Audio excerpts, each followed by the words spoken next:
Hey everyone, welcome back to my channel.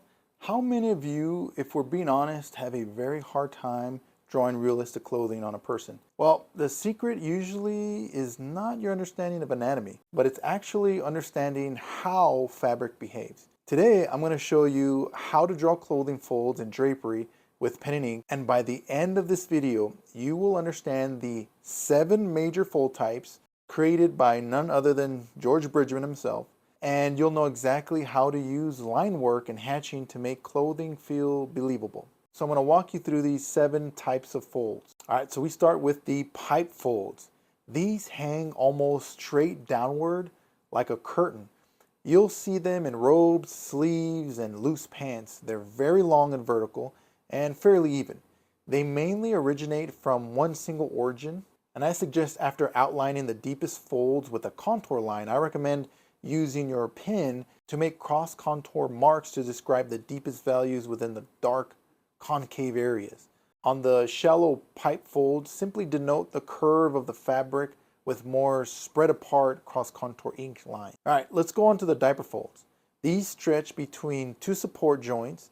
Instead of meeting perfectly in the center, they actually alternate back and forth, so never allow them to meet together. They're more common in hanging fabric between the shoulders or knees. Use this simple hatching line like the parallel line hatch along the ridges of the fabric's main body to describe the form of the fold.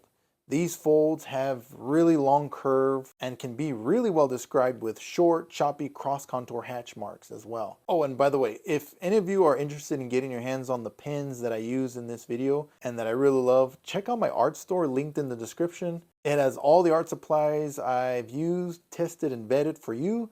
They are the lowest price you can find on the internet, and they also help support the channel at no extra cost to you, so thank you. Alright, let's get back to the folds. Next is the half lock folds. These folds happen where the body changes direction sharply. Think elbows, knees, hips, anywhere where fabric really bends suddenly. You'll notice deep crevices and should also use short choppy hatch marks like the parallel line hatch to really layer in lots of deep values. I recommend really leaning into using more contour lines to describe the half lock fold and then adding in your hatchings to really bring in the deep values. Alright, so let's look at the zigzag folds. These appear in stiffer materials. Instead of really smooth curves, the form folds sharper angles. Think about very thick starched fabric like a brand new martial arts gi or Letterman's jacket. I recommend using exclusively parallel line ink hatch marks for this fold. Okay, so next is the spiral fold. These wrap around the cylinders like arms and legs, and instead of falling straight down, they actually rotate around the form. They're especially useful when showing twisting movements. Okay, next is the drop folds. These simply hang under gravity.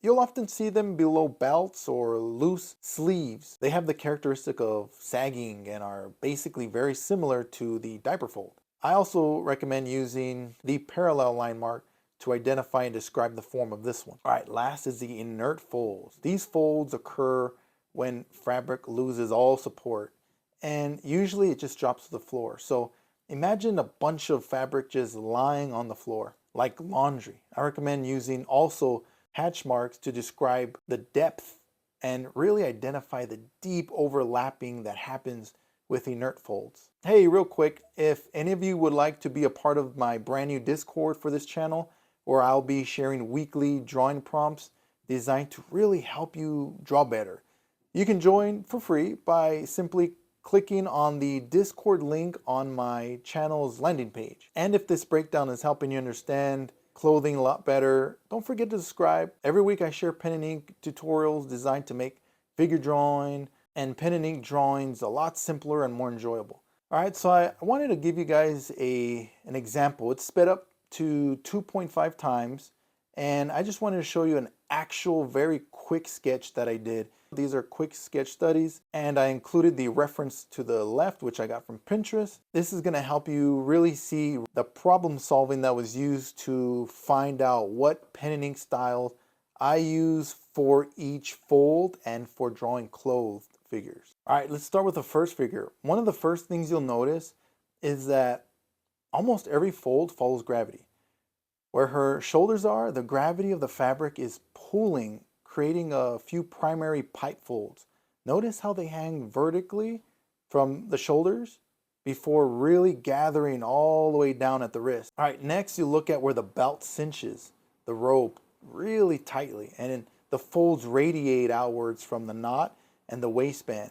When inking this figure, I really avoid outlining every single wrinkle equally. You really got to pick and choose where you want to highlight your value. All right, let's fast forward to the loose baggy pant. One ink drawing tip that I recommend for getting in very accurate values and proportions to your pen and ink drawings is to use a pencil drawing first. This will help you map out all the contour and cross contour lines and values.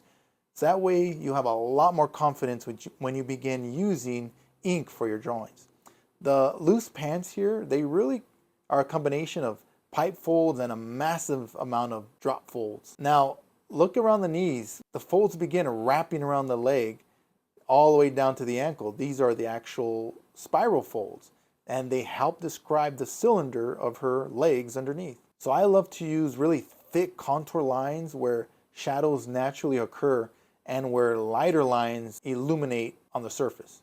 The hatching always follows the direction of the cloth, and instead of filling in areas randomly, every stroke reinforces the movement of the fold. This creates volume while keeping the drawing clean. All right, so let's look at the next and last drawing. This one is of a much larger flowing drapery on a more mannequin-like structure. Here, gravity becomes a dominant force. Across the chest, we can see broad diaper folds stretching between the shoulders and the supporting arm. As the cloth really hangs down the body, you're going to see the folds really gradually transition into long drop folds. These emphasize both weight and softness of the fabric. And notice the cloth, how it wraps over the shoulders before cascading downwards. Those subtle directional changes really do keep the drapery from appearing flat. For shading, I use long parallel hatching that follows the flow of the fabric. This reinforces both movement and dimensional form. The darkest values appear deep inside the overlapping folds. That contrast helps separate one layer of fabric from the other. And remember that ink doesn't allow for endless corrections. Every line should have a purpose. It's often better to suggest the fold than to completely describe it. You want to leave small areas of white paper which create the highlight, and it makes the clothes appear more luminous. Well, I hope this helped. And remember, whenever you study clothing, don't start by copying wrinkles. Instead, you need to ask yourself these 4 questions. Where is the fabric supported? Where is the gravity pulling? Where's the tension on the fabric? And what form is underneath? Answer those questions first, and the folds almost draw themselves. All right, everyone, thank you so much for watching until the end. And remember that you were created by God with a gift, and it's our job to develop it for His glory. Also, make sure to watch any of these other videos to my right or to my left. They're designed to help you draw better with pen and ink. And thanks for watching. Keep creating, and I'll see you on the next one. Hatch marks and the hatch lines that I discussed in this video in order to complete this drawing. Hope you enjoyed, and thank you very much. I'll see you on the next one.